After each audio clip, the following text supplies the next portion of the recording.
Hello, everybody. This is Robert Price, owner of Elite Minds LLC. We are now going live and really looking forward to seeing and talking to some folks this evening. It is about 5:29, so I will allow a few folks a few minutes to hop in. But what I will say is that if you're here early, then you're going to get some good nuggets early. On those who hop in a little bit later, we'll hop in a little bit later and get what they need. Paige, good to see you on Instagram, my Instagram fam. How are you doing out there?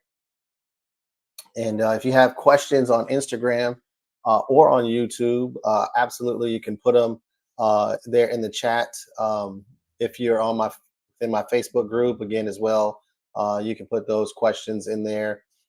Tonight, what we're going to be doing is we are going to be talking a little bit about the things that we think, whether they're going to be positive or effective. And so there's been a lot of conversation just with my own clients around this topic. And so I'm going to dig in tonight a little bit for about 20 or so minutes of your time and just share with you some science behind this and how we can just kind of rock these things out. So that's going to be, you know, part of the process.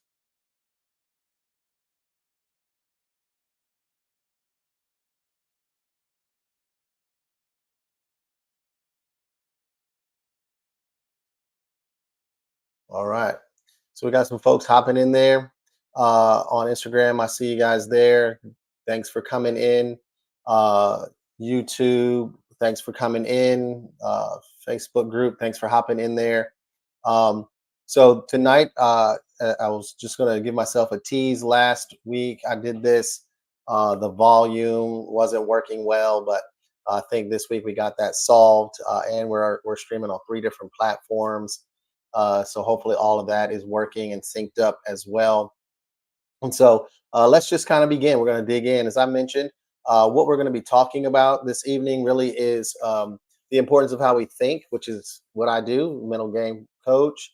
And particularly the differences between positive thinking versus effective thinking. And so oftentimes when I am approached by parents specifically around this topic, they want to know, well, I've been talking to my kid and telling them to think positive, or I give them positive things to say or do. And the reality behind that is positive versus negative. That's what we've grown up with, or you've been coached around. Doesn't actually mean that that's going to be helpful for you. And so, what I get to share with people is that it's not about positive thinking or even negative thinking.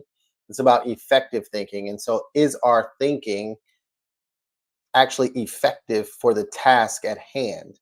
That means, especially if we're playing sports, if we're golfing, specifically when we're out on the golf course, it's okay for us to think about things. You know, if we're thinking about Chick-fil-A milkshakes and we're thinking about steaks at the end of the round and so on and so forth, those are positive thoughts. However, those positive thoughts actually are not effective for the task at hand.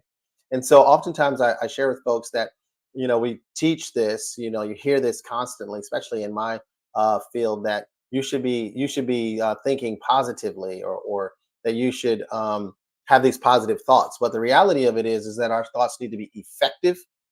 They actually need to be things that are going to help us do the actual task that we're asking of our mind and body to do. So, with that being said, I literally am going to throw up or throw in here a little graphic for us so that way we can kind of see this, because I think it's going to help us really put to rest some of this for us. So, again, I get to add to the stage a little bit this conversation here around what ineffective thinking actually is. And this is, you can have ineffective thinking about positive stuff. Okay. So, just one more time, you can have ineffective thinking about positive stuff. And I'll give you a perfect example like right away. Ineffective thinking is this R3 conversation, right? This is random thoughts. These are reactive thoughts. These are restrictive thoughts. So you can imagine that you can be thinking, oh man, I can't wait to eat after this round, or I can't wait to check my post after this round, or where are my junior golf scoreboard rankings, or where did I fall in my collegiate event? Where am I at? And those thoughts actually are random. They may be even a little bit reactive, and they're just not effective for the task at hand. For what you are actually getting ready to do while you're out there, is this type of thought helpful? And that's where we start drawing the line between, well, I am thinking positively, but my positive thoughts are not actually helping me perform. And so that is one of those things. It definitely is a separator for certain people who do this work. It's understanding this. And definitely as a parent or even a player, once you start to understand, like, oh man, check this out. If I'm thinking things that are positive but are not effective, then I need to start figuring out, well, what is it that I should be thinking about? And so the answer is not super simple, but it's fairly clear in this. It basically states to us in this forum that the things that we should be thinking that are effective are actually thoughts that are purposeful, that are productive, and have a hint of possibility in them. So if we are thinking this way, purposefully, productively, and possibility thinking, then those thoughts are effective. Another example of negative thought, right? You can have a negative thought that absolutely is effective. And you see this in bodybuilding or weightlifting or golf or any sport where we might say something to ourselves that might appear to be negative to the ear, but it actually is speaking purpose and making or getting the athlete to be productive. And so that's the difference. It's not just about being positive with our thoughts or negative with our thoughts. It's actually about making sure that our thoughts are effective versus ineffective. And this takes work and practice. Oftentimes, I walk through scenarios with folks so that way they begin to understand what it is that what I should be thinking, and how should I be going about those thoughts, and kind of running them through this P3 and R3 model. Because once they start to understand that if I start purposefully thinking of things, being productive with my thoughts, having my thoughts actually having even some level of possibility, then now I'm actually having the right mindset to do the task at hand, whatever that task at hand might be in that present moment. And so this is actually how you get to stay present. This is how you actually can get into a flow, or a state of flow, if you will, for those out there that are familiar with that. So, one of the things in this process is for people to really truly understand that you have the ability to create thoughts proactively that deal with being purposeful, productive, and laced with possibility. And so once we start thinking about this and then putting it into action and getting good with it, then we start to actually see the impact, particularly within our rounds and on our golf game. So it's really important for you to continue to understand, like, it's not about being positive or negative, it's actually about being effective or ineffective. So again, it's good to see folks out there joining in different things. As I mentioned to the early birds, that's I gave you something right away. I'll repeat for those who just hopped in, but right away, it's understanding, like, man, the positive things that sound amazing, negative that sounds amazing. Like, maybe that's what I should be doing, being positive over negative. But the reality of it is that we should be more effective over positive. So if we can actually start thinking in a more effective manner, then what we start to see is what we start to produce really is an opportunity for our minds to really get that champion mindset, really to begin to process the things that we have going on out there for us. Because then now what ends up happening for us is that we get into the mode of actually thinking effectively along the way. So if you have questions out there, again, just shoot them, and I will grab them from you, so that way you can get them all answered, at least, or at least started tonight with that. Um, so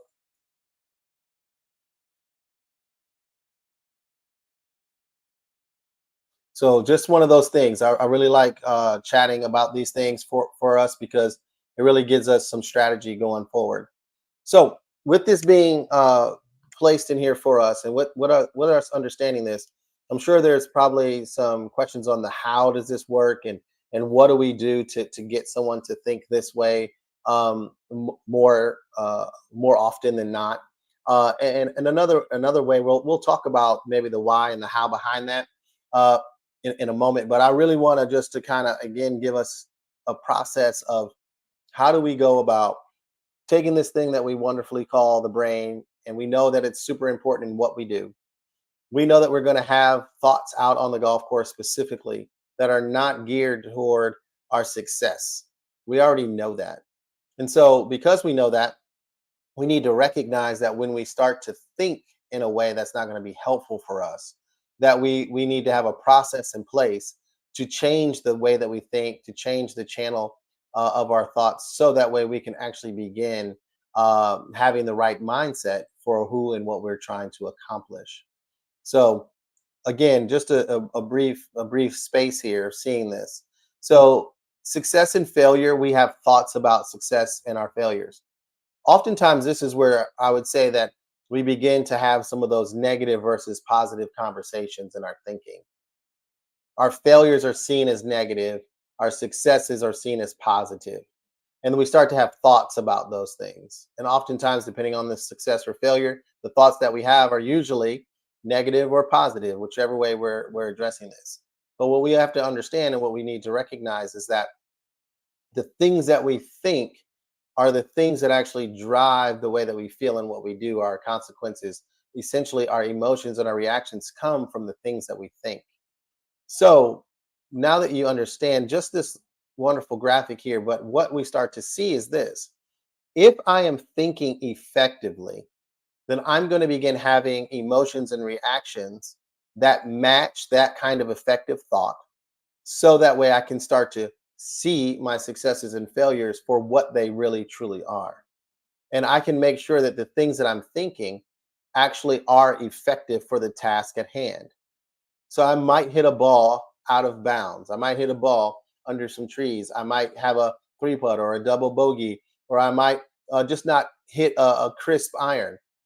Any of those things. But then we know that we're going to have a thought about about that. We're going to have some thoughts. And so we have the ability to create these thoughts before the things actually happen. And essentially, I call them, you have them in your back pocket or you have them in your yardage book.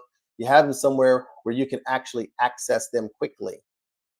So with golf, there's tons of things that can happen. We all know that if we watch it or we play it. But we do know certain things happen. So many of my clients, what I love to do is I try to get them to understand, well, what are our goals for these particular rounds, whatever it is that we're trying to accomplish. Then, as the round is going along, that athlete is also able to see, are they actually striving toward the goals that they've set for themselves. Now, with those goals are some thoughts about how to accomplish them. And those are already done well before we get started. And so now we already started that process of having the right thoughts. So that way we can already get on top of thinking effectively right away. And that's what we're trying to accomplish. So if we're able to start getting our mind to process, like, yes, there's going to be things that are going to happen. We already know what many of those things are. We can plan for many of those things. You know your golf game well enough to be able to plan for that stuff. And so you plan for it. Then not only do you plan for it by creating the thoughts that you're going to have to make sure that they're effective for the next task at hand. You hear this often, that it is about the next shot that you have. And so how do you actually get your mind ready for the next shot? Well, this is kind of a pre and post shot routine. The pre routine is what you do to kind of get yourself ready, mentally prepared, ready to accomplish the thing that you want to accomplish. That's effective thinking. The outcome happens, you process the outcome, and then you process that outcome with more effective thinking. So you have effective thinking in the beginning, you hit the ball, you see the outcome, you can have more effective thoughts afterwards. That's actually like a post shot routine that we create. So you have a pre-shot routine. Many of you are familiar with that. You go through the execution, and then you have a post-shot routine. Many of you actually have that, but it's not nailed down to something that actually is effective. It's been something that has just kind of come naturally, whether we get mad or angry or slap our leg or say something, or we give ourselves a fist pump if we do something great, club twirl, amazing shot, whatever it is for us. We have a post-shot routine. We just don't, we might not have necessarily written it out or spelled it out for us of what we should be actually doing. And what we should be doing is making sure that whatever that post shot routine is laced with effective thoughts. So that way you can continue to figure out what's important for the next task at hand. And that's the process. It takes work, it takes time and energy to make sure that we can do that on a regular basis. But many of my clients have been able to understand, like, okay, I actually don't want to think just positive or negative. I actually want to be able to be effective with my thinking. If I'm effective with my thinking, then I know that I'm going to be placing my mind on the task at hand. Once I execute that task at hand, I have more effective thoughts about the task, and that allows me to focus on the next task at hand. If we play that way with goals attached to that, that are also part of the effective space and actually measurable, that we know what we can accomplish, now we're actually talking about something.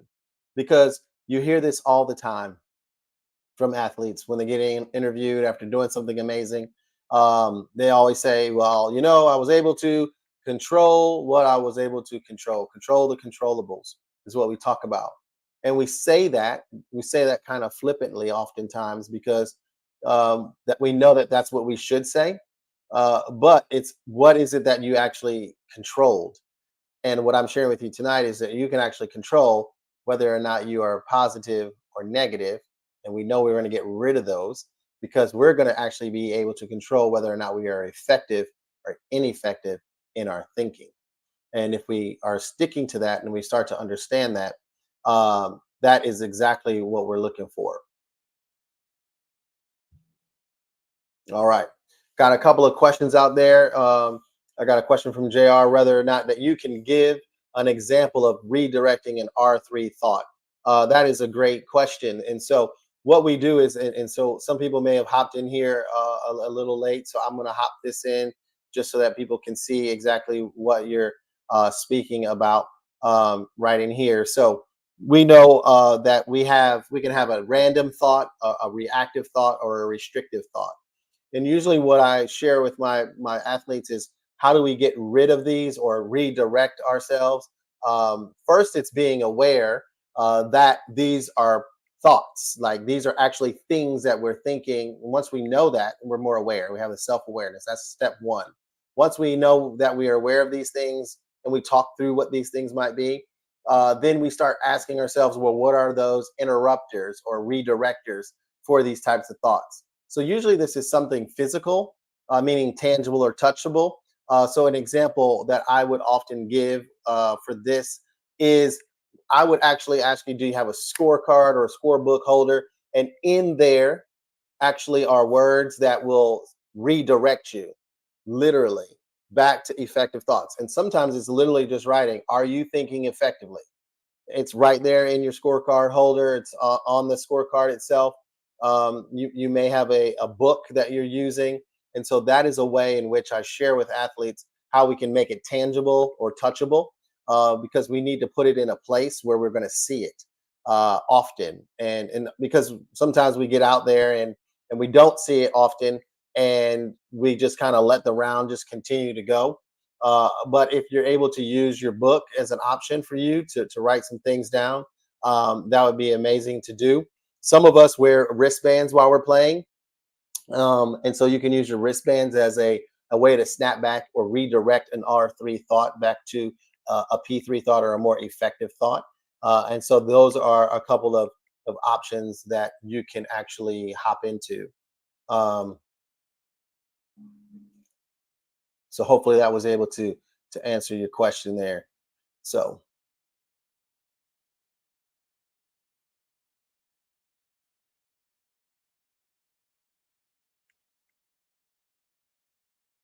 All right.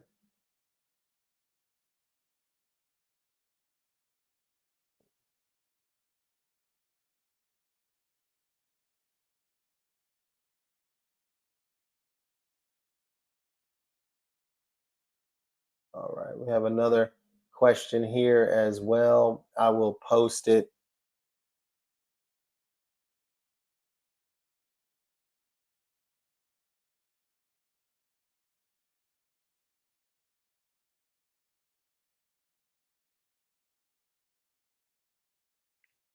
So yes, let me post this one in here.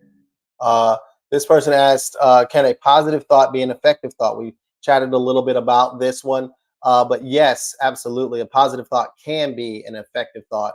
The beautiful thing about positive thinking is that obviously it makes you feel good, yes, but when we're playing a sport specifically, we want to really make sure that not only are we positive in our thinking, but it's actually thoughts that are effective.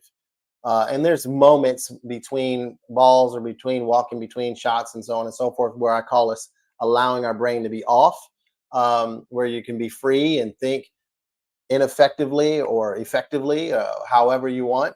But then there becomes a minute or a moment in time where you actually need to literally turn back on the brain and begin this effective thinking process, post shot, pre shot routine. Okay, you might have a few things for yourself that you're checking, whether it's the lie of the ball or the distance or what type of shot shape you're going to hit. Any of those types of thoughts sometimes are seen as effective thoughts for us, but also, I call it the right after the shot, right after the outcome. What are we thinking?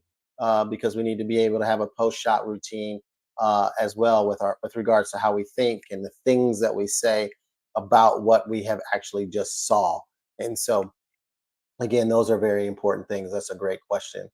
Um, Thank you for asking that question.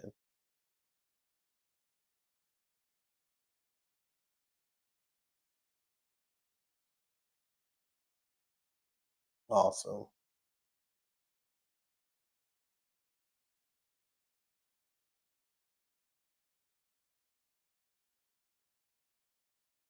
I'll let some other folks hop in there. If you have any questions, if you're on the gram and you have any questions, please just throw them there in the chat, and I will get to those as well.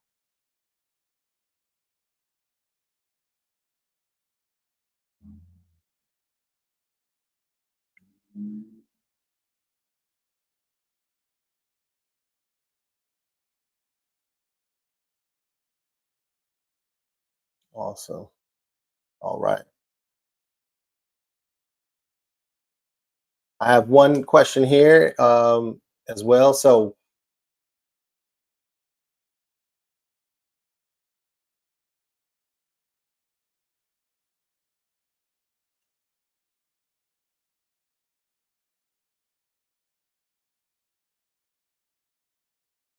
okay, this person was asking, how can we work on this with our junior golfer? It's a good question. Um, there's lots of ways that, for me personally, that I get to work with junior golfers around how to do this.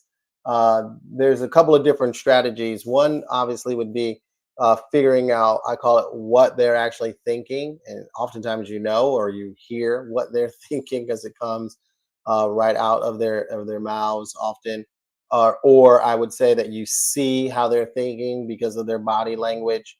And so I would be tracking, if I was a parent of this particular golfer, just tracking while you're watching them, what you perceive to hear, meaning what you heard and what you saw with body language. And I would just jot that stuff down, so that way you can review it with them so that they can start to understand, like, these are the things that I heard you say. These are the things that I saw you say.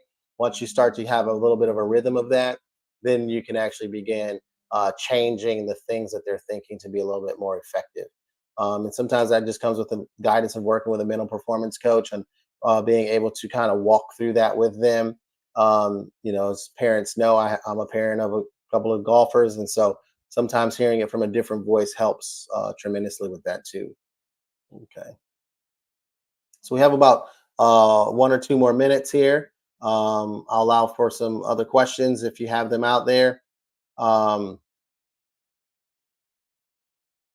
So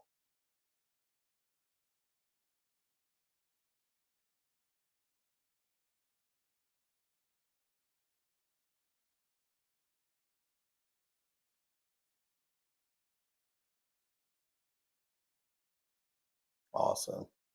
Thank you guys. You're out there. Appreciate you. Thank you for joining in on Facebook and YouTube today. I really appreciate that. And my Instagram folks that were able to hop in here and watch this live.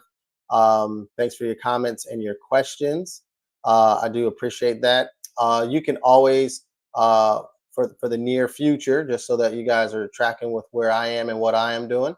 I go live every Wednesday at 5:30, and this is an opportunity for me just to spend a little time giving back, sharing what we have going on. If you are interested in hopping into my group on Facebook, you can find me on Facebook there. It is the Elite Minds Champion Mindset Coaching Group. Free to get in. There's a couple of questions, obviously, I need you to answer before you hop in there, but there's an opportunity for you to hop in there and just ask questions of me. But definitely getting into that group is another way. And obviously, if anyone is interested in working with me, you can find me just in social media there at Elite Minds LLC. You can find me on my website as well if you need me there. So um, there's a couple of options for you at Elite Minds LLC. You can DM me. You can hop in the group and then ask me any questions that you have. Be willing to help you along the way, along your journey. So again, this is Robert Price, owner of Elite Minds LLC, and thank you guys for hopping in my live today and joining in and being able to ask any questions that you had for me. Appreciate your participation. I'll talk with you soon and enjoy your weekend.